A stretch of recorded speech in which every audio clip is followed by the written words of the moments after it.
오늘도 역대상 4장에 기록된 이 말씀을 통해서 하나님께서 주시는 은혜를 우리가 함께 나누기를 원합니다. 이 역대상 4장에는 유다 자손의 아들들과 또 시므온 자손의 아들들에 대해서 기록을 하고 있습니다. 이 유다의 아들들은 역대상 2장에 기록되어 있지만 지금 4장에서 더 추가되어 기록되어 있는 것은 이 바벨론에서 포로들이 돌아올 때 유다 지파 사람들이 주축이 되었기 때문이라고 추정을 하고 있습니다. 이 야곱의 아들 중에서 이 유다 지파를 통해서 예수 그리스도, 이 메시아, 이 구원자가 태어나기 때문에 이 유다 지파 사람들이 늘 이스라엘의 중심이 되어 있었습니다. 그래서 이 바벨론 포로 시절에 흩어져 있는 이 유다 사람들의 족보들을 성실하게 챙긴 것 같습니다. 그리고 여러분 4장 1절 말씀해 보시면 이 유다의 5대 손까지 나열을 해서 기록을 해놓았습니다.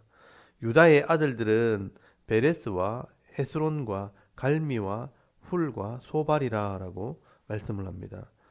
여러분 원래 이 예수님의 족보에는 야곱의 아들 유다 그리고 베레스, 헤스론, 람, 아미나답, 나손, 살몬, 보아스 이렇게 이어집니다. 그런데 여기에는 유다의 후손들의 이름을 5명을 나열하고 있습니다.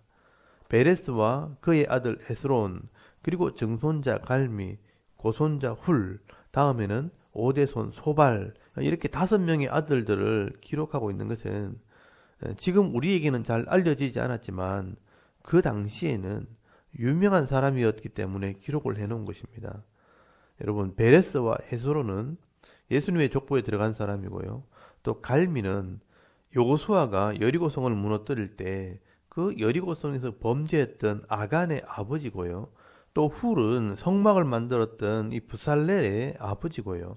또 소발은 사무엘상에서 20년간 법궤가 머물렀던 기랏 여아림이란 도시에 시작이 된 사람입니다. 그래서 이 사람들은 유다의 아들 중에 이름을 남기게 된 것입니다. 그리고 이 유다의 아들 중에 뒤늦게 알려진 사람 중에 유명한 사람이 바로 야베스라는 사람입니다.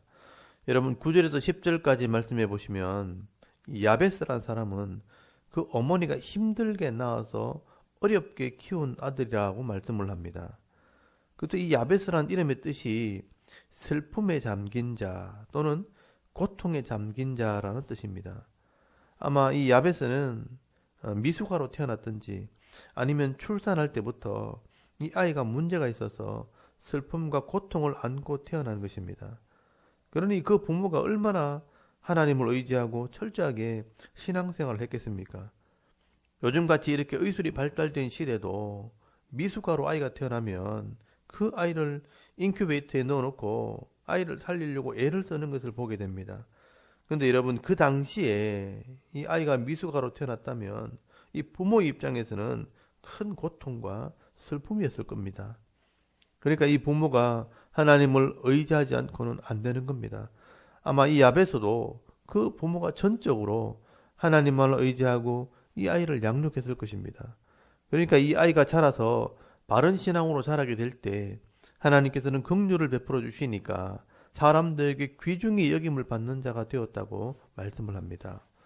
그리고 여러분 이 야베스가 하나님을 의지하고 말씀을 순종할 때 당연히 그 기도가 응답될 수밖에 없는 것입니다. 그래서 여러분 10절 말씀해 보시면 이 야베스가 이스라엘 하나님께 아뢰어 이르되 주께서 내게 복을 주시려거든 나의 지역을 넓히시고 주의 손으로 나를 도우사 나로 환난을 벗어나 내게 근심이 없게 하옵소서 하였더니 하나님이 그가 구하는 것을 허락하셨더라 라고 말씀을 합니다. 여러분 이 야베스를 보면 저는 바울이 생각이 납니다. 약한 것이 곧 강함이라. 여러분 바울도 가시 같은 질병이 있어서 늘 골골할 때 내가 약하니까 자꾸 하나님을 바라보고 또 하나님만 신뢰할 때 하나님께서 더 강한 자로 세워주셨다는 것입니다. 그러므로 여러분 이 야베스의 기도가 대단해서 응답이 되고 이 야베스가 열심히 기도해서 응답된 것이 아니라 사실은 약하고 슬프고 힘들어도 하나님을 원망하지 않고 도리어 하나님을 바라고 의지하게 될 때 하나님께서는 그 마음의 소원을 이루어 주신다는 것입니다. 여러분 우리도 다 연약한 인간입니다. 늘 실수하고 넘어지고 실족하지만 여러분 내 약함을 하나님께 내어놓고 전적으로 하나님만을 의지할 때 나의 약함이 곧 강함이 되는 은혜가 있기를 바랍니다. 여러분 이런 사람이 유다의 자손들이었다는 것입니다. 그리고 여러분 13절 말씀해 보시면 그나스의 아들 온니엘은 사사시대 첫 사사였습니다. 메소포타미아의 왕들이 쳐들어와서 이스라엘을 괴롭힐 때 하나님의 영에 감동이 되어 전쟁에 나가 나라를 구원하고 40년간의 평화를 이룬 믿음의 사람입니다. 그리고 여러분 14절 말씀해 보시면 요압은 게하라심의 조상이었다라고 말씀을 하는데요.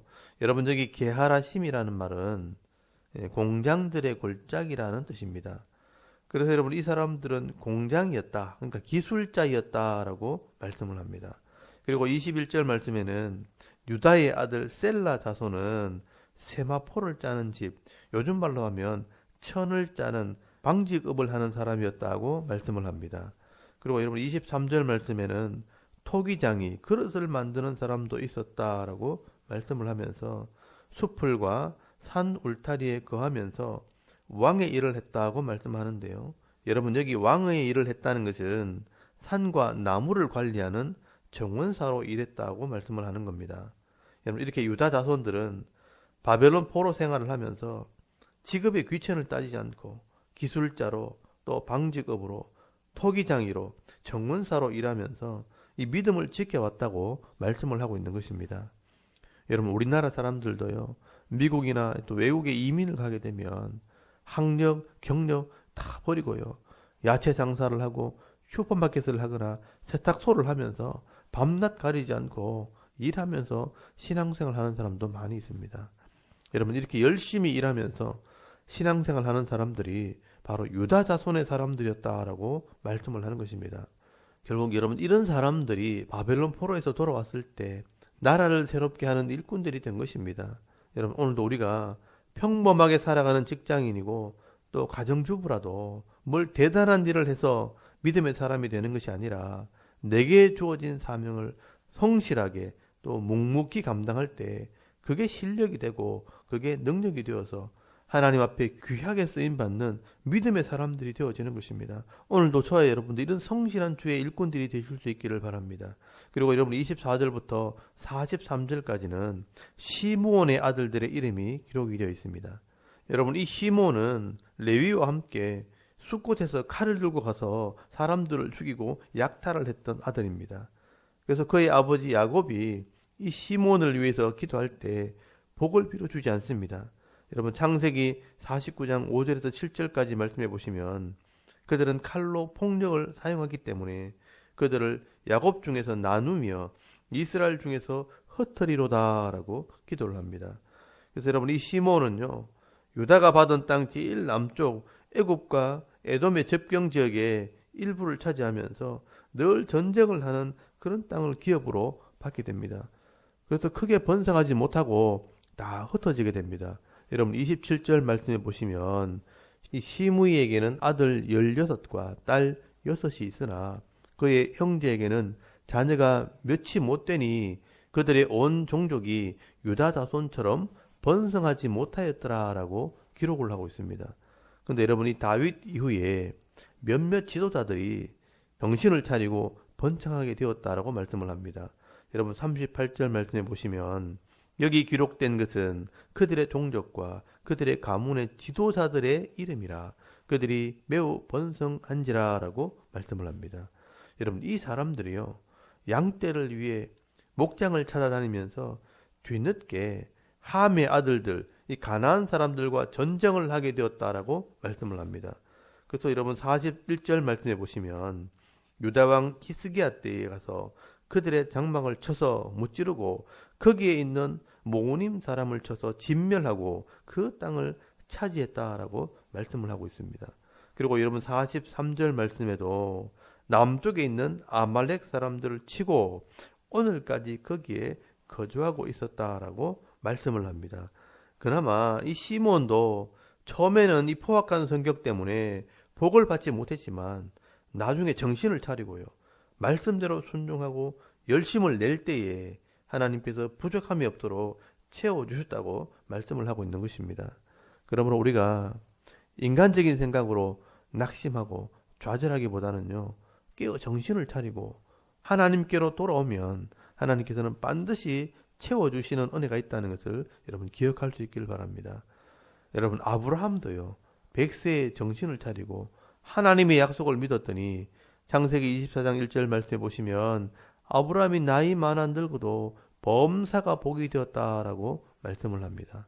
여러분, 늦었다고 생각할 때가 사실 가장 빠르다는 말이 있는 것처럼 신앙에는요, 지금이 제일 중요한 것입니다. 지난 날을 돌이킬 수 없다면 오늘 지금이 가장 빠른 때가 되어지는 겁니다. 그러므로 오늘도 이 시므온처럼 정신을 차리고 내게 주신 가정과 이 직장에서 신앙의 싸움을 싸울 때 하나님께서 예비하시는 이 분복을 받아 누리는 믿음 있는 성도들이 다 되실 수 있기를 주의 이름으로 축원합니다. 아멘. 우리 잠깐 기도드리겠습니다. 오늘도 유다와 이 시므온 지파 사람들처럼 정직하고 성실하게 내게 주신 사명 감당함으로 후회 없는 인생을 사는 성도가 되게 하옵소서. 나라와 섬기는 교회와 가정을 위해서 개인의 기도 제목을 따라 기도하고 오늘 하루 삶을 또 시작할 수 있기를 바랍니다. 다 같이 우리 하나님께 한번 기도드리겠습니다. 살아계신 하나님 은혜를 감사합니다. 오늘도 이 새벽에